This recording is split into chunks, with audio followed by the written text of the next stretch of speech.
Hi everyone, मैं रोहन यादव आप सभी का एक बार फिर से अपने यूट्यूब चैनल पर स्वागत करता हूं। जैसा कि आप सभी को पता है कि मैं अपने यूट्यूब चैनल पर सोशल वर्क ऑनलाइन क्लासेस आप लोगों को प्रोवाइड कराता हूं। आप सभी को मैं बता दूं कि यदि आप समाजकारी में यूजीसी नेट की अगर आप तैयारी कर रहे हैं तो यूजीसी नेट दिसंबर 2023 का एक नया बैच मैंने स्टार्ट किया है और मैं बातचीत कर रहा हूँ इस समय 7 से 8 के बीच में समाजकारी की थ्योरी पर। यदि आप इसकी क्लास ऑनलाइन लेना चाहते हैं तो इसकी फ़ीस मात्र 4,000 रुपये है, जो आप लोगों को इसमें सारे कंटेंट आप लोगों को प्रोवाइड कराए जा रहे हैं। नीचे दिया गया नंबर है मेरा 8506031308 पर आप हमसे संपर्क कर सकते हैं, कॉल के माध्यम से भी, और साथ ही साथ आप व्हाट्सअप भी कर सकते हैं। समाजकारी में अगर मैं आपसे बात करूं तो उत्तराखंड मेडिकल सोशल वर्क की कुल टोटल 7 वैकेंसी निकाली गई थी, और जो कि मैं इसकी भी क्लासेस आप लोगों को शाम को 8:30 बजे से प्रोवाइड करा रहा हूं। इस समय यूनिट नंबर 2 यहाँ पर चल रहा है और आप लोगों से बातचीत आज करने वाला हूँ बाल व्यासा के बारे में। बाल व्यासा क्या है, इस पर हम लोग आज जो है शाम को 8:30 बजे वाली क्लास में जिक्र करेंगे। साथ ही साथ बाल श्रम क्या है उनके बारे में भी बातचीत करने वाले हैं। इसकी फ़ीस अगर आप ऑनलाइन क्लास लेना चाहते हैं तो मात्र 3500 रुपये रखी गई है। वहीं अगर हम बात करते हैं एमपीपीएससी में असिस्टेंट प्रोफेसर के आधार पर सोशोलॉजी में वैकेंसी निकाली गई है, जहां पे अलाइड के रूप में सोशल वर्क को रखा गया है। ये वो बच्चे फॉर्म फिल कर सकते हैं जिन बच्चों का यूजीसी नेट क्रैक है। इसकी फ़ीस मात्र 3,000 रुपये है। ये सुबह में क्लास चलती है 6:30 बजे से। वहीं अगर हम बात करते हैं एम पी सेट में, तो M P set social work में अगर मैं बात करूँ तो इसकी फ़ीस मात्र 1,000 रुपये है। जो है शाम की क्लास जो यूजीसी नेट का और एम पी सेट का सिलेबस कॉमन है, समान है, इस वजह से इन्हीं का क्लास आप लोगों को प्रोवाइड कराई जा रही है शाम को 7 से 8। ठीक है, अधिक जानकारी आपको चाहिए तो यहाँ पर मेरा नंबर है, आप इस नंबर पर हमसे जो है कॉन्टैक्ट कर सकते हैं। आगे हम बात करते हैं आपको मैं क्या क्या चीज़ें प्रोवाइड कराता हूँ। एवरीडे लाइव क्लासेस आपको मिलती है, रिकॉर्डेड क्लासेस आपको दी जाती हैं, यूनिट वाइज आपको पीडीएफ मिलेगी, यूनिट और टॉपिक वाइज आपका मॉक टेस्ट भी होगा, शॉर्ट नोट्स अवेलेबल आपको कराए जाएंगे। एवरी सैटरडे जो है आपका डिस्कशन भी रखा जाता है, प्रीवियस ईयर का क्वेश्चन पेपर भी हम लोग करेंगे। ठीक है, हैंड रिटन नोट्स भी आप लोगों को जो है प्रोवाइड कराए जाएंगे। ठीक है, चलिए आगे बातचीत करते हैं अब हम लोग कुछ प्रश्नों पर।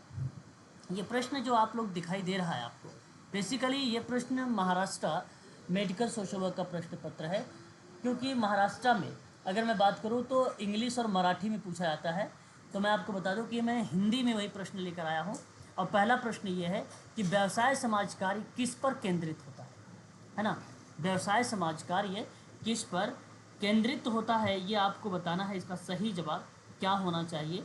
तो मैं बेसिकली अगर आपसे बात करूं कि professional social work is focused on problem identification होता है, जो कि problem identification option number D में दिया गया है। समस्या की पहचान, option number D is the right answer होगा यहाँ पे करेक्ट जवाब। बात करेंगे क्वेश्चन नंबर सेकंड के बारे में। दूसरा सवाल हमारे सामने आ चुका है और प्रश्न कह रहा है कि 19वीं शताब्दी के अंत में इंग्लैंड और संयुक्त राज्य अमेरिका में गरीबों को आवश्यक कौशल सीखने में मदद मिली, तो शहरी जीवन कौन सा था? वो गरीबी घर था, जिसको हम लोग बोलते हैं पुअर हाउस। दूसरा है सेटलमेंट हाउस। तीसरा है आपका बैगर हाउस यानी भिखारी होम। और चौथा यानी डी ऑप्शन जो दिया गया है वो बेसिकली हाफ वे हाउस, यानी इसको हम हाफ वे हाउस के नाम से जानते हैं। तो बेसिकली 19वीं शताब्दी के अंत में इंग्लैंड और संयुक्त राज्य अमेरिका ने गरीबियों के लिए जो नीड थी, जो ज़रूरतें थी, उनके लिए बेसिकली ऑप्शन नंबर जो बी है सेटलमेंट हाउस वाला, ये ऑप्शन आपका करेक्ट जाएगा। आगामी परीक्षा चाहे वो उत्तराखंड का हो, चाहे वो यूजीसी नेट का हो, एमपी सेट का हो, उनमें भी ऐसे प्रश्न हमें देखने को मिल सकते हैं। प्रश्न यहाँ पर अगर मैं बात करूँ तो एक अभिकथन दिया गया है, आपको बताना है अमानवीयकरण है जो है अन्यायपूर्ण आदेश का परिणाम है। ये आपका एक अभिकथन है। कारण यानी आर कहता है क्योंकि वह उत्पीड़कों में हिंसा को खतरे में डालता है। बिल्कुल ये बात करेक्ट होगा। अगर मैं आपसे बात करूं कि dehumanisation is the result of N unjust order, represent अगर हम करें यहाँ पे, तो एक प्रकार से कहीं ना कहीं ये स्टेटमेंट करेक्ट है, जो उत्पीड़कों में हिंसा को खतरे में डाल देता है। ए आर दोनों सही है और सही व्याख्या भी है, इसका मतलब है कि सही स्पष्टीकरण है। तो आप ऑप्शन नंबर ए का चुनाव करें यहाँ। ठीक है, बात करते हैं नेक्स्ट सवाल पर। प्रश्न है डैश सक्षम शरीर वाले व्यक्ति के पक्ष में भेदभाव है। ठीक है, आपको यहाँ पे जवाब बताना है कि कौन सा जो है आंसर यहाँ पे सही माना जाएगा। इस ऑप्शन का अगर मैं बात करूँ आप लोगों से तो आपको बताना है तो सामर्थ्यवाद, सक्षम शरीर वाले जो व्यक्ति पक्ष में भेदभाव है वो सामर्थ्यवाद है। Option number B is the right answer होगा। वहीं बात करते हैं क्वेश्चन नंबर नेक्स्ट को लेकर। अगला सवाल कहता है कि प्रधानमंत्री कौशल विकास योजना का कार्यक्रम है किसको रिप्रेजेंट करता है। पहला ऑप्शन ग्रामीण सड़कों का निर्माण, दूसरा ऑप्शन कौशल विकास, तीसरा ऑप्शन वयस्क शिक्षा, चौथा ऑप्शन लड़कियों की शिक्षा। तो प्रधानमंत्री कौशल विकास योजना का कार्यक्रम कौन सा रिप्रेजेंट होता है, तो वो कौशल विकास रिप्रेजेंट होता है। ऑप्शन नंबर बी आपका यहाँ पर करेक्ट होगा। आगे बात करेंगे question number next. Human relation school of thought के संस्थापक कौन है। Very very most important question है हमारे सामने ये। तो आपको सही जवाब बताना है यहाँ पे। Human relation school of thought तो जो है एल्टन मेयो का नाम आएगा, एल्टन मेयो का नाम आएगा। यहाँ करेक्ट जवाब ऑप्शन नंबर डी ही सही माना जाएगा। ठीक है, याद रखेंगे ये प्रश्न सारे के सारे इम्पॉर्टेंट हैं। ठीक है, हम सब के दृष्टि से अगर देखा जाए ये प्रश्न वेरी वेरी मोस्ट इम्पॉर्टेंट। ठीक है, ये चीज़ें आपको ध्यान रखना होगा। ठीक है ना।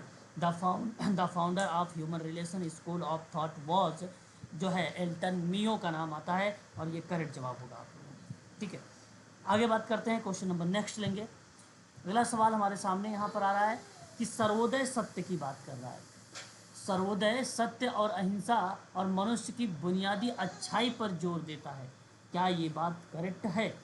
तो मैं आप लोगों से कहूँगा बिल्कुल ये स्टेटमेंट आपका सत्य है।